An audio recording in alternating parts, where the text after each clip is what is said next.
সকালবেলা ঘুমে থেকে উঠেই রান্নাঘরে আসতে না আসতে কাজ আমাকে ওয়েলকাম জানাই দিল। তো রাতে হচ্ছে অনেকগুলি আর কি ফল আনছে, তারপর হচ্ছে বাজার নিয়ে আসছে। তো রাতে হচ্ছে আর কি বের করি নাই, যেহেতু অনেক রাতে আর কি আসছে।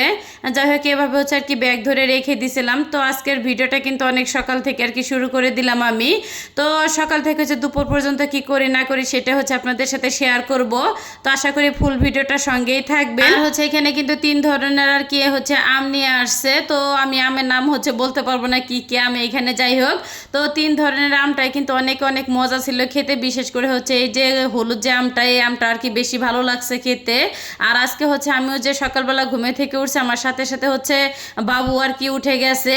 যাই হোক, সে কিন্তু আমার পাশে আর কি দাঁড়িয়েছিল, ছোট্ট একটা পা কিন্তু দেখা যেতেছে ভিডিওতে। আর এই তো ফলগুলি হচ্ছে আর কি আমি সুন্দর করে সাজিয়ে নিলাম আর কি। আর হচ্ছে আমার পছন্দের কিন্তু 2টা আনারস আর কি নিয়ে আসছে। আর এখানে হচ্ছে কিছুটা আর কি কাঁচা বাজারের দরকার ছিল, তো কাঁচা বাজারগুলিও নিয়ে আসছে। তো পটল আর হচ্ছে উস্তা আর লেবু।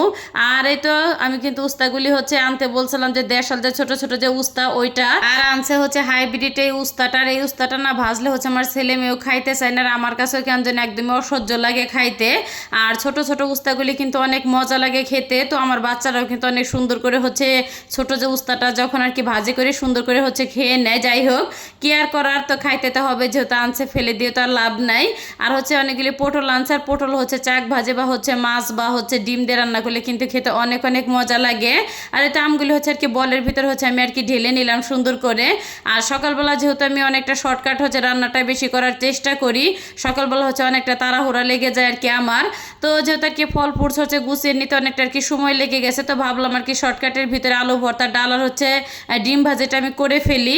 তো পাশে চুলায় কিন্তু আমি ডাউলটা হচ্ছে রান্না করে ফেলছি, আর এখানে হচ্ছে আমি আলু ভর্তাটা আর কি করে নিলাম। আর অফ ক্যামেরা হচ্ছে ডিমটা আর কি ভেজে নিয়েছিলাম আমি। যাই হোক, তো সকালবেলা খাওয়া দাওয়া করতে না করতে আবার হচ্ছে দুপুরে আর কি রান্না বান্না আমি শুরু করে দিলাম। আর আজকে কিন্তু হচ্ছে রুই মাছ রান্না করবো আলু দিয়ে। তো অনেকদিন পরে হচ্ছে রুই মাছটা আর কি রান্না করতেছি আমি।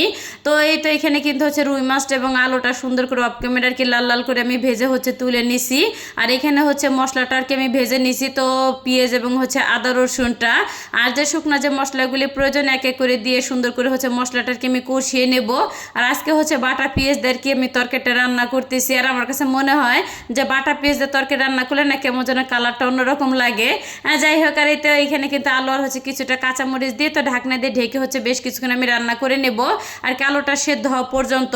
আর অফ ক্যামেরায় কিন্তু হচ্ছে আমি যে মাছের পেটের ভিতরে যে হচ্ছে ফটকা থাকে, ওইটার হচ্ছে ডিম আর কি দিয়ে দিলাম আমি। তো এই রুই মাছের ভিতরে অনেক বড় একটা হচ্ছে ডিম আর কি হয়েছিল।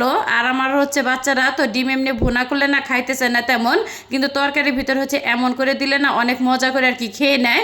আর এই তো এখানে কিন্তু হচ্ছে এক এক করে আর কি মাছগুলি আমি দিয়ে দিলাম। আর মাছটা দেওয়ার পরে কিন্তু হচ্ছে ঝোলের জন্য পরিমাণ মতন পানি দিয়ে তো ঢাকনা দিয়ে আর কি ঢেকে হচ্ছে রান্না হওয়া পর্যন্ত আর কি অপেক্ষা করব আমি। আর এই তো আমার তরকারিটা কিন্তু রান্না করা হয়ে গেছে।